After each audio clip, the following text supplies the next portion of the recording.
খালেদ মহিউদ্দিন বাংলাদেশের প্রধানমন্ত্রীকে আপনি খুব ভালো করে চেনেন এবং বোধ করি আপনাকে যদি নির্মোহে বলতে দেওয়া হয় আপনি আমার মতোই কিন্তু তার পক্ষেই কথা বলবেন। যাই হোক, সে আলোচনা ভিন্ন।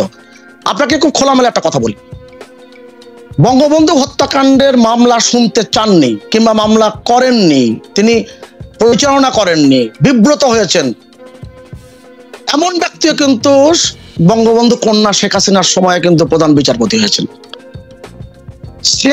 15 ফেব্রুয়ারি নির্বাচনের সময় যিনি প্রার্থী হয়েছিলেন বিএনপির পক্ষ থেকে, বঙ্গবন্ধুর মামলা শুনতে চান না সুভাষ দা, বঙ্গবন্ধুর মামলা শুনতে চান না এরকম কে প্রধান বিচারপতি হয়েছেন? মানে আমাকে একটু যদি বিচারপতি রুহুল আমিন তো হ্যাঁ, মানে আপনি কি এম রুহুল আমিনের কথা বলছেন? বঙ্গবন্ধু রুহুল আমিন দুইজন। হ্যাঁ, আমি জানি একজন মোহাম্মদ রুহুল আমিন, মোহাম্মদ রুহুল আমিন, একজন রুহুল আমিন, কিন্তু রুহুল আমিন মামলা শুনতে চান না এরকম তো আমি জানি না। এটা তো মানে মানে মানে আমি বলছি যে শাহজাহান আলম সাজন নতুন তথ্য না, আমি পুরনো তথ্য নতুন করে দিচ্ছি। নতুন করে মানে কি আমি আলোচনায় আনছি।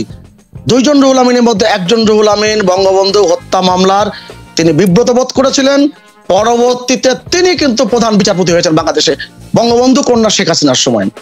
আমি শাহজাহান আলম সাজু ভাই এখন উপস্থিত আছে, তিনি হয়তো আমার কাছে মনে হয় যে আপনি যদি আপনি কন্টিনিউ করেন। জি, 1996 সালে 15 ফেব্রুয়ারি সে ভোট ডাকাতির নির্বাচনে, সেই নির্বাচনে যিনি বিএনপির পক্ষ থেকে প্রার্থী হয়েছিলেন এমন ব্যক্তিও কিন্তু বিচারপতি হয়েছেন বিএনপির শাসনামলের সময় এবং পরবর্তীতে আর এই মাত্র 1 বছর কি 1.5 বছর আগে তিনি তার মেয়াদকাল পূর্ণ করেছেন। অতএব সেখানে কিন্তু কোনো ব্যত্যয় ঘটেনি, তাকে কিন্তু বাদ দিয়ে দেওয়া হয়নি। অতএব এই বিষয়গুলো কিন্তু আমরা বিবেচনায় আনতে হবে। অতএব আইনের শাসন প্রতিষ্ঠার ক্ষেত্রে যতগুলো অগ্রগতির জায়গা সেগুলো নিয়ে কিন্তু আমরা কথা বলছি না, আমরা কথা বলছি সে জায়গাগুলো যেগুলোতে ব্যত্যয় ঘটেছে কিংবা মনে করা হচ্ছে পারসেপশন, আপনি এটা বললেন না, ধারণা নিয়ে আমরা কথা বলছি। না অনেকগুলো ধারণা না, মানে এখন ঘটনা হচ্ছে যে মানে ধারণা ছাড়া আর কি নিয়ে কথা বলবো। আপনি পরিসংখ্যান শুনলে তো পরিসংখ্যান, জরিপ আর ধারণা এই তিনটাই তো আমাদের আসলে আলোচনার বিষয়। আপনি পরিসংখ্যানকে বাতিল করতে পারবেন, জরিপকে আপনি বাতিল করলেন, ধারণাকেও আপনি বাতিল করছেন, তাহলে আসলে আমরা কই যাব? আসলে ঘটনা হচ্ছে যে আপনি বলছেন যে বিচার বিভাগ এখন আপনি পরিসংখ্যানকে কি বাতিল, এখন যে কথাটা বললেন, জি আপনি এখন যে কথাটা বললেন না, জি আমি এই 2-3 দিন পরে দেখবো যে আপনার এই অনুষ্ঠান থেকে এই অংশটিকে উৎকলন করে এই পরিসংখ্যান জরিপ বাতিল এটা নিয়ে কিন্তু আবার না সেটা তো যারা কাটপিস করতেছে তারা তো কাটপিস করলোই আর কি, সেটা তো একটা অন্য কথা। না আমি সেটা নিয়ে এখন সেটা নিয়ে ভাবছি না, আমি বললাম আর কি। আমি আপনাকে একটু খোলামেলা বলি, আপনি আইনের শাসন প্রতিষ্ঠা করবার জন্য যে সুরাজনীতির প্রয়োজন, যে সুশাসনের প্রয়োজন, সেটাকে আমরা অর্জন করতে পেরেছি। আচ্ছা, আর সুশাসন একটিমাত্র সরকার দল, একটিমাত্র দল দিয়ে কি সম্ভব? কখনো হয়েছে পৃথিবীর কোথাও? আমার মনে দাদা এই জায়গায় আমরা একটু থাকি, একটিমাত্র দলের পক্ষে সম্ভব না হলেও একটিমাত্র দলের পক্ষে সেটাকে যথেষ্ট প্রতিকূল করা হয়তো সম্ভব, সেটি আমরা নিয়ে আলোচনা করবো। আমি একটু আসলে আপনি দেখছেন যে আমরা যাদের কাছেই জানতে চাইছি যে বিচার বিভাগের প্রতি আস্থার প্রসঙ্গে, শুধু আমাদের পোলের কথাই আমি শুধু বলবো না, তাদের অনেকেই কিন্তু বলছেন যে বিচার বিভাগের প্রতি সেভাবে তারা আর আস্থা রাখতে পারছেন না। এর নানা রকম কারণ আছে, এর মধ্যে সবচেয়ে বড় কারণটা যেটি বলা হচ্ছে সেটি হচ্ছে যে সরকার বা সরকার প্রধান কর্তৃক বিচার বিভাগকে আসলে সম্পূর্ণরূপে নিয়ন্ত্রণে রাখা হয়েছে। সেটা কখনো আইন মন্ত্রণালয় দিয়ে, কখনো হচ্ছে প্রধান বিচারপতিকে পর্যন্ত ছুটিতে পাঠিয়ে, বিদেশে পাঠিয়ে, চাকরি থেকে বরখাস্ত করে, আর বাকি সব বিচারকদের কথা তো আলাদাই। আপনার একটু যে কথা আপনি আগের পর্বে বলছিলেন সেইটার একটু জায়গা থেকে শুরু করে যদি আবার একটু বলেন সুভাষদা। আপনি বিচার বিভাগ নিয়ে যদি কথা বলতে চান তাহলে এই বিষয়ে যারা অভিজ্ঞ ব্যক্তি তাদের সাথে নিয়ে আপনার কথা বলতে হবে। আমি বিশেষভাবে অজ্ঞ এক্ষেত্রে, যতটুকু বুঝি, যতটুকু জীবন চলার পথে যা কিছু লেখাপড়া করেছি, দেখেছি, সেটাই ব্যক্ত করছি। আপনি জরিপের কথা নিয়ে যখন কথা বলেন তখন আমার মনে পড়ে যায় ঈশ্বরচন্দ্র বিদ্যাসাগর যখন বিধবা বিবাহ রোধ করার জন্য উদ্যোগ নিলেন, ব্রিটিশ সরকারের কাছে আবেদন করলেন যে এটা বন্ধ হওয়া প্রয়োজন, তখন তার পক্ষে মাত্র 63 জন ব্যক্তি, ওই সময় সুশীল সমাজের ব্যক্তি, জনগণ, তারা স্বাক্ষর দিয়েছিলেন। আর তার বিরুদ্ধে প্রায় 42,000 ব্যক্তি সেখানে কিন্তু স্বাক্ষর করেছিলেন। আমি যদি 42,000-কে যদি বিবেচনা নিতাম, তাহলে যদি ব্রিটিশ সরকার সেটা শুনতেন, তাহলে বিধবা বিবাহ রোধ করা কত কঠিন হতো আপনি নিশ্চয়ই বুঝতে পারছেন। অর্থাৎ সব ক্ষেত্রে সংখ্যা তত্ত্ব দিয়ে আপনি বিচার করতে পারবেন না। আমি আপনার একটা কথা বলি, মার্কিন যুক্তরাষ্ট্রের একজন বিচারপতি ছিলেন রুথ বাদার গিন্সবার্গ। তিনি একজন খুব নামকরা বিচারপতি। এই ভদ্রমহিলা বিল ক্লিন্টনের সময় কিন্তু নিয়োগপ্রাপ্ত হয়েছিলেন, এবং তিনি যখন রোগাক্রান্ত এবং তিনি যখন একেবারে কর্মশক্তিহীন হয়ে গেছেন, তখনও পর্যন্ত তিনি কিন্তু কার্যরত ছিলেন। তাকে জিজ্ঞেস করা হয়েছিল, আপনি কেন এখান থেকে সরে যাচ্ছেন না? বলে, আমি সরে গেলেই বর্তমান রাষ্ট্রপতি তার নিজের পছন্দের লোককে এখানে বসিয়ে দেবে। আপনি খুব ভালো করে জানেন, মার্কিন যুক্তরাষ্ট্রে বিচারপতিরা আজীবন তিনি যতক্ষণ ইচ্ছা প্রকাশ করেন ততক্ষণ পর্যন্ত তিনি কিন্তু থাকতে পারেন। আমাদের এখানে আপনি যদি ইতিহাস পর্যালোচনা করতে চান, তাহলে আপনি দেখবেন অনেকগুলো ব্যত্যয়ের জায়গা হয়েছে, এবং প্রত্যক্ষ পরোক্ষ সামরিক শাসন বাংলাদেশের বিচার ব্যবস্থাকে একেবারে ধ্বংস করে দিয়েছিল। এই জায়গা থেকে যখন আপনি অগ্রগতির জায়গা জানতে চাইবেন, তখন অনেকগুলো বিষয় আপনাকে ভাবতে হবে। যখন পশ্চিমারা অনেক মানুষগুলো একসাথে হয়ে, অনেক নোবেল পুরস্কার বিজয়ীরা, সে 242 জন বলেন, অনেক সংখ্যার বলেন, তারা যখন বাংলাদেশের প্রধানমন্ত্রীকে বলেন যে আপনি নির্বাহী বিভাগ থেকে বিচার বিভাগের ওপরে আপনি যে দায়িত্ব নিয়ে আপনি তার বিচার ব্যবস্থাকে সঠিক করবার জন্য আপনি পথ দেখান, তারপরে কি আপনি নির্বাহী বিভাগকে বলছেন বিচার বিভাগের হস্তক্ষেপ করবার জন্য?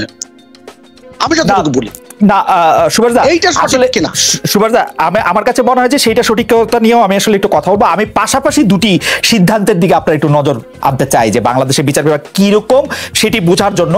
আমরা আসলে কোনো এটি তাত্ত্বিক আলোচনা করছি না, আমরা শুধু পারসেপশন নিয়ে কথা বলছে। যে আমরা দেখেছি যে বেগম খালেদা জিয়া, যিনি একটি বড় রাজনৈতিক দলের প্রধান, তার বিরুদ্ধে মামলা হয়েছে, শাস্তি হয়েছে, উচ্চ আদালতে যখন আপিল হয়েছে সে শাস্তি বৃদ্ধি পেয়েছে।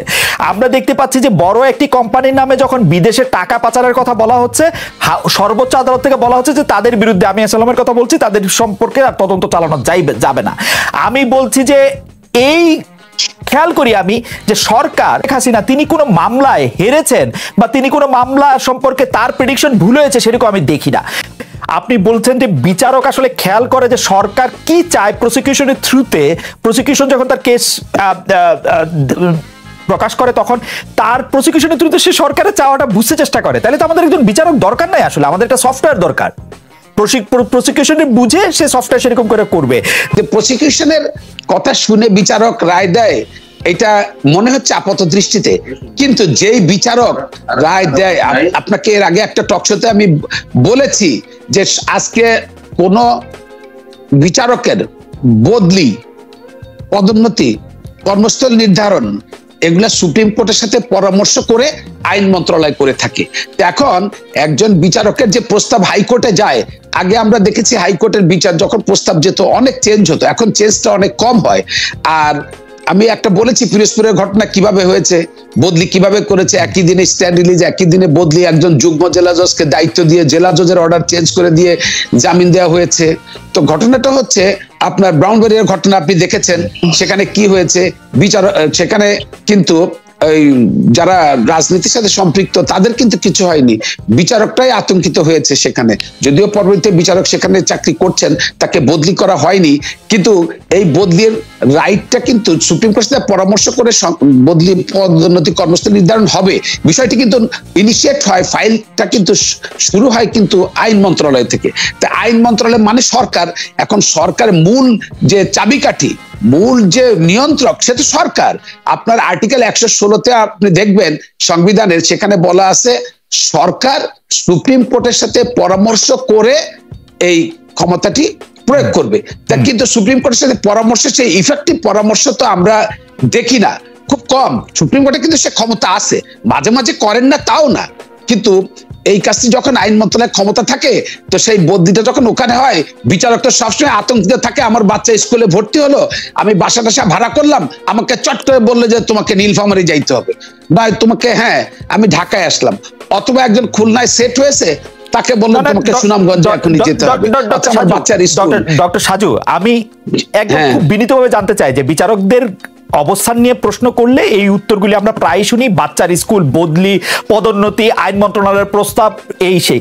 মানে সাধারণ চাকরির সাথে, মানে একজন অন্য চাকরির সাথে এই চাকরি, মানে এটাকে চাকরি আমরা বলতে চাই না, বিচার বিভাগে যারা বিচারক তারা তার চাকরি করেন না, তারা বিচার করেন, তাদের এর কি তফাৎ থাকলো? তারা এলো বদলি, পদোন্নতি, ভালো পোস্টিং, ভাই আমাকে ঢাকা আসতে দিল না, আমাকে নারায়ণগঞ্জে রাখলো, এই তাহলে এই বিচারক লইয়া আমরা কি করি? মানে আর এই বিচার, ডক্টর সাজু, বিচারকরাও যদি অন্য চাকরিজীবীদের মতো বদলি পদোন্নতি নিয়েই আসলে ব্যস্ত থাকেন, অন্য চাকরিজীবীদের সাথে আলাদা, তারা যে জেলা জজ পর্যায়ে তারা একজন সচিবদের সমান পদমর্যাদা, গ্রেড, বেতন, ভাতা ভোগ করেন, সেইটির আসলে কি মানে তফাৎ থাকলো? আসলে আমরা এটি কি, আমরা মানে কিভাবে এটা আলাদা করতে পারলাম?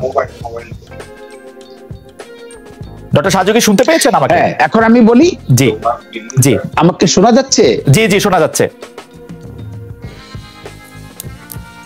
আচ্ছা, এখানে আমি একদিন বলেছি, অনেকে হয়তো আমার কথায় অখুশি হবেন, অ্যাকচুয়ালি আমি এই কথাটা একই কথাই বারবার তো একই কথাই আসে। আজকে সরকারি চাকরিতে কারা আসে আমি বলি, আরেকবারও বলেছি, অনেকে ক্ষেপে যান যে আপনি কি অন্য গ্রহ থেকে আসছেন। মধ্যবিত্ত, নিম্ন মধ্যবিত্ত ঘরের সবচেয়ে মেধাবী ছেলেরা, তাদের ব্যবসা করার টাকা নাই, অন্য কিছু করার সুযোগ কম, সবচেয়ে মেধাবীরা এই বিচার বিভাগ বলেন, পুলিশ বলেন, প্রশাসন বলেন, এই চাকরিগুলোতে আসে। এবং প্রশাসন বিভাগের একই অবস্থা, কে কখন বদলি হয়ে যায়